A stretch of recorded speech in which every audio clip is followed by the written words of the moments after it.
So, hi everybody. Today we're going to do pork dumplings and crab rangoons. I am a huge fan of crab rangoon, first of all.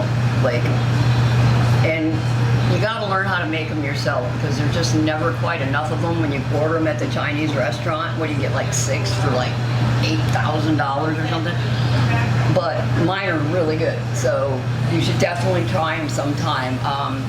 I'm not opposed to selling a couple dozen of them for 20 bucks. It's a great price. So in it, we have soft cream cheese, and I use Philadelphia, well, whatever's on sale really. And I get one small container of the chive cream cheese, and you get wonton wraps, the little square ones. And you get some surimi, which is imitation crab meat.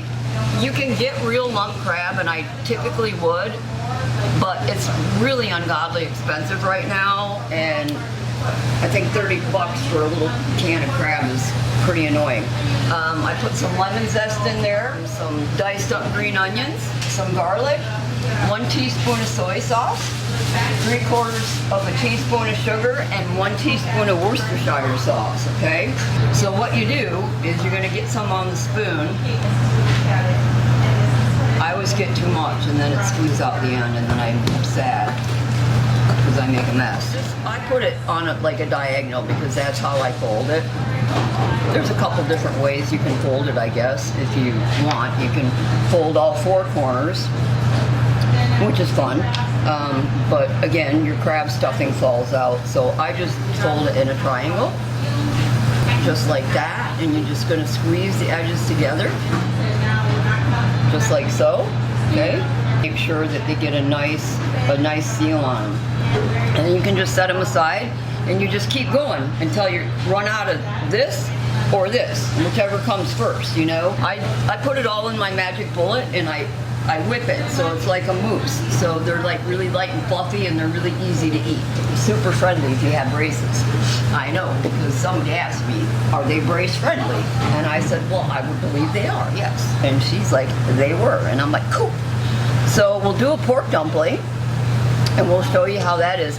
Now, I used 75% lean, because it says not to use really lean pork, but use what you want. I use 75% lean because that's what I prefer. And I'm a little tiny person, so I can have the calories. I do 3 cups of Napa cabbage. It's really finely shredded, and I put a little bit of salt on that, and what that does is it leaches the water out of the cabbage, and then you squeeze it so that it doesn't make your dumplings wet and weird. A tablespoon of soy, a teaspoon sesame oil, 2 teaspoons of rice wine vinegar, 1 tablespoon of fresh ginger, and half a teaspoon of red chili flakes. If you don't like it that spicy, you don't have to put the chili flakes in. That's totally up to you. And I put garlic in it as well because I wouldn't be a good Minnesotan if I didn't put garlic in every single thing I make. Again, you're gonna wet the edge of your dumpling. So what you want to do is you just want to press it down a little bit, okay? And then you're going to press it together and make sure that you get a good seal on it. Again, I have a bad habit of filling things a little too full. And then you're just going to take and you're going to crimp the edges, just like this. So when you're done, you have a fabulous dumpling. All right. The one thing we are going to make, actually, is the sauce to dip them in. So I like to use our orange sauce because it's super delicious and it goes really great with crab and pork. And then I add a little bit of sweet and sour sauce to it. Now, I put sriracha in mine because I like a little spice, because spice is the variety of life or whatever they say. Again, if you don't like spicy things, it's completely optional. I just give it a nice little squirt, and you're probably thinking, oh my God, my lips will be on fire. Nah, you'll be fine, I promise. And then you just want to mix that up. All right, so we're gonna pop these in the fryer. Now, if you don't have a fryer, an air fryer, I'm told will work. if you set it at 350 degrees. Or you can do it in a pot on your stove, but make sure you have a thermometer because you don't want your oil to be too hot, because if you drop your wontons and the oil's too hot, it'll bubble over, it'll burn, and it'll cause a big stinky mess. So all you're going to do is you're just going to pop these in here,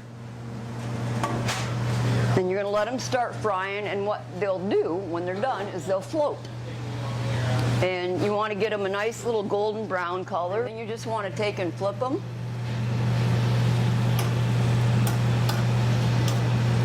Just like such. And then leave it, you know, just let it go for a couple seconds. You want it to have a nice light golden brown color. And then when you take them out of the oil, you can hit them with a little salt and pepper, and they'll be perfect. All right? So this is what we're looking for when we take them out. I'll turn them out on a towel so you can take a look at them. And you just pop them out of there. And then, of course, they'll stick in the basket because that's just the way it has to be. And then this is what we're going for, is this look right here. Okay, that nice, beautiful golden brown. You can see a little bit of the color coming through. Super awesome appetizer, super easy to make. And, you know, you can bat out a lot of them, like really quick. Like when we're done filming, I'm going to make a whole bunch of them so I can let these people eat them. But for now, here's a sample, and here's the sauce, and we'll have Mark come over and try one. What you're going to do is you're going to bring your water up to a simmer, and then you're going to cook this for about 3 minutes, I would say, because then you're going to saute it when you're done to put that little brown color on it. But yeah, I'd say maybe 4. Like again, I'm a generous stuffer, so the cool thing about this stuffing is you can add like bean sprouts and stuff to it, and you can actually make egg rolls with it as well. You know, because I had a couple egg roll wrappers and I tried it out and it worked really, really well. Okay, that's going to come up to a boil. If they sit around too long, they get dried out, and then they're like impossible to deal with. So you don't want to leave them sitting out in the air for like a super long time, because then when they cook, they come apart, and you don't want a bunch of cream cheese floating around in your oil. That's never a good time. So this is something that you and your kids can do together, or you can put it together and let the kids do it. You know, I did it for a summer camp one year when I did a cooking camp with kids, and they loved it. They had a blast, and their parents loved me for teaching them how to make them. So that was even better, because you like it when parents like you. They always let their kids come back to camp. All right, is my water boiling yet? I need eyes in the back of my head. That's what I need. So while I'm waiting, I'm just going to go ahead and make some more of these, because I got to use this stuff up, or it's going to go bad and I'll feel bad. It will actually freeze really, really well if you want to make it ahead of time and throw it in the freezer.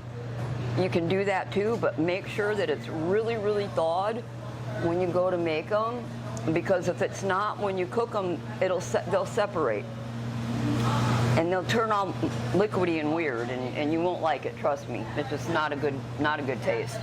So again, you can freeze it, but make sure that you let it thaw really, really well for about a day. And the pork you can make ahead of time as well. If you don't use it within like a few days, I would recommend freezing it. And then, you know, you can use it at will. I usually make a few batches, and what I'll do is I'll freeze a little bit at a time. And then I can use it as I need it without having to unthaw the whole darn thing, you know what I mean? Where's my dumpling? All right, the water's almost boiling, so we're gonna drop this little bad boy in there and let it have a party in the pan for a minute. The really cool thing about crab rangoon is that you can use other things beside crab. You can do shrimp, and you just do the same thing. Like you put the shrimp in your food processor and you mince it up really, really well. You mix it in there. You can do all veggie. if you wanted to. I did one that was a lot like an everything bagel. It had like toasted onion flakes in it, toasted sesame seeds, poppy seeds, cream cheese, and smoked salmon. Those were really interesting. Like my friends said to me, they're like, you know, chef, how do you come up with this stuff? And I'm like, how do you not? You know, I mean, when you're really passionate about what you do, you think about crazy stuff all the time. I had somebody say to me once, recently actually, is that all you ever think about is cooking? And yeah, it kind of is. If I'm not cooking, I'm thinking about cooking, or I'm doing artwork. So we're gonna let this little sucker, oh yeah, you gotta release it from the bottom of the pan or it'll tear. And then you'll have gnarly looking dumplings. What I'll do is I'll put a little sesame oil in the water and a little salt, because it like flavors the water a little bit and the dumpling picks up a little bit of that flavor, which is really nice. So as that's going, I'll warm this pan up over here, and we're just gonna put a little drop of oil in it and let that warm up. Now normally you would boil them and then you would let them cool a little bit before you sauteed them, because sauteing things that are hot makes them a little mushy. So usually what I'll do is like I'll cook them and let them cool for about a half hour in the fridge, and then I'll saute them. Or I'll freeze them. They freeze really well. They'll keep in the freezer forever. So you can see that this is starting to cook. You can start to see the pork lightening up in there. And you'll know that it's done because the pork will turn a little white.